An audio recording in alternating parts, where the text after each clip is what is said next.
Rush the epic, impossible piano piece by sheet music boss that has become something of a fun challenge for not only the piano, but also guitar, violin, clarinet, and recently even a robot piano. However, despite starting with the letter E, the Erhu has yet to join the fray on YouTube, so with that,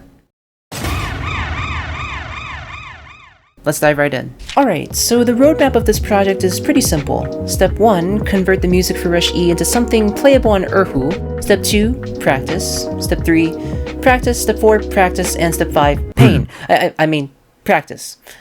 This is Rush E we're talking about here, so I'm anticipating steps 2 through 5 to be a must.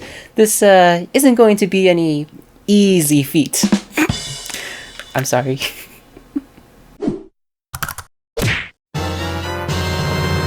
Step 1 was thankfully straightforward. All I had to do was buy and download Sheet Music Boss's MIDI file and import that into this handy-dandy numerical music notation software.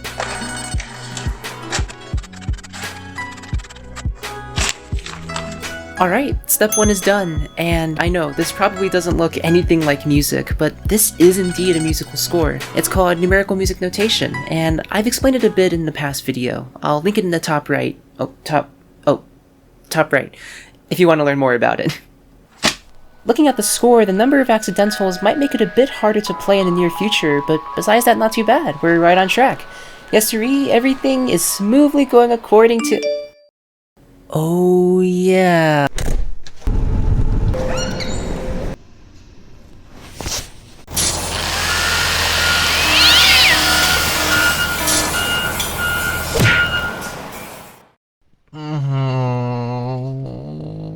Yeah, so just as I thought I was making progress with this musical challenge, biology goes and throws a wrench in it. But, you know, after thinking about it, I have to say this was very much aligned with the type of project this was becoming. The E in Rush E does not stand for easy, after all.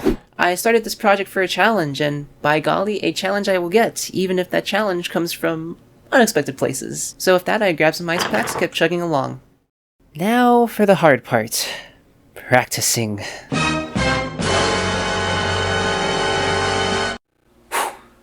Alright, let's do this. Day 1 of practicing and things are going... yeah, a bit rough around the edges, but I at least got through the whole thing, after struggling with D flat key. Ah, D flat key.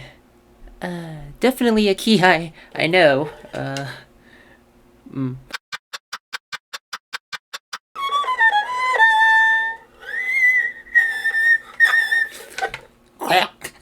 Day 2 and things are shaping up, but as I'm practicing, I also can't help but feel that something's missing.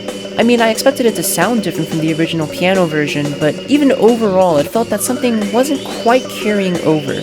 Still, I plugged along, and by day 4, things were looking good.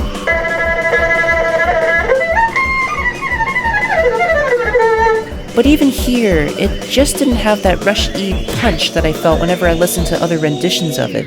There's something missing here, and if I don't figure it out, this will probably turn out a rushed mess. So here's the thing that I realized about Rush E. When I think of Rush E, I think of this, and this, and this. It's that chaos and franticness you get from all the chords, and even in the possible to play version, those chords play a large part in making Rush E the me technical benchmark it is. However, an Erhu can't play chords like you can on a piano. The bow is in between the strings, so just 2-note chords can become almost impossible. That means that all those chords in the original Rush E, all that chaos, essentially gets squished into this. Yes, I could just stick to the version I have right now and call it a day. One could technically consider it as Rush E on Erhu, but to be honest, I came here for a challenge. This may have started off as just a funny idea for the web, but I wanted to prove that the Erhu is indeed a musical instrument deserving of the me recognition status of Rush E, and I ain't about to cheat the difficulty by deleting all the chords. So in that case, what can I do to get the difficulty back up to what it should be? That's when I realized, if I can't transfer the difficult piano techniques of the original Rush E to Erhu, then perhaps I can find Erhu techniques of similar difficulty levels as the ones on the piano.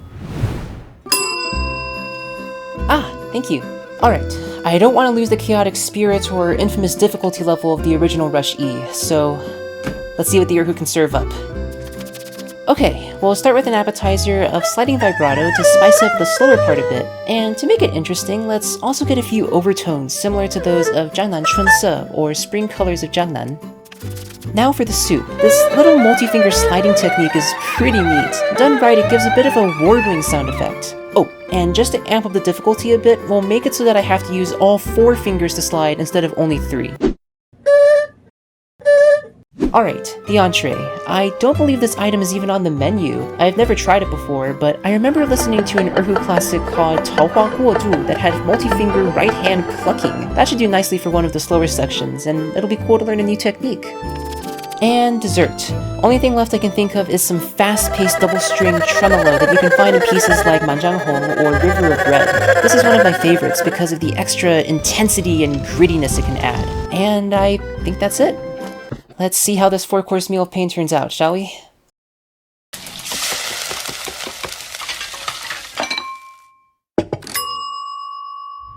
Alright, now with that detour out of the way, where were we? Oh boy, back to square one of the new techniques. Alright, let's get practicing. Cue the montage! Okay. Here we go.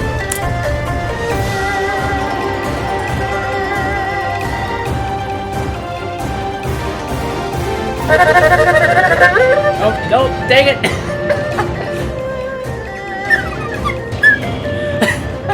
Almost made it!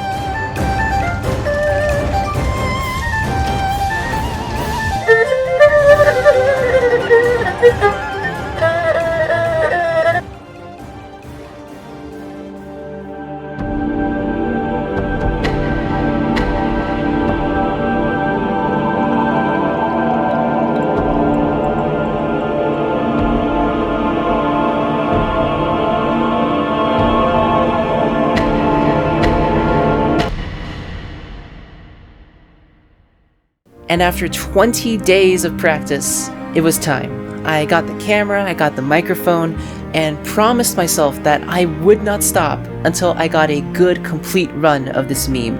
It took 25 attempts and half an hour straight of playing, but thankfully it wasn't my plan to get it right on the first time. I only needed to get it right once, and at 32 minutes, 34 seconds, and something milliseconds of straight playing, this happened.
not too bad.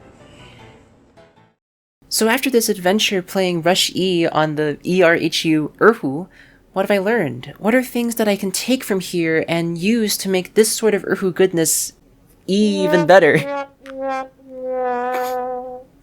I couldn't resist, I'm sorry.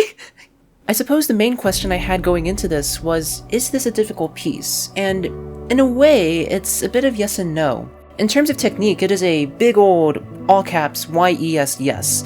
But practicing Rush E for as long as I did also made me realize all the other sources of difficulty when it comes to music. One thing you learn about playing the Erhu, specifically traditional Erhu classics, is that many of them have very specific stories, to the point where you can have a piece all about how the tragic end of a Tang Dynasty general gave rise to this awesome modern-day snack. No kidding, there's a piece for that, and although there are many places in this piece where you test your stamina, your technique, your ability to play as fast as possible, that's actually not the hardest part in my opinion.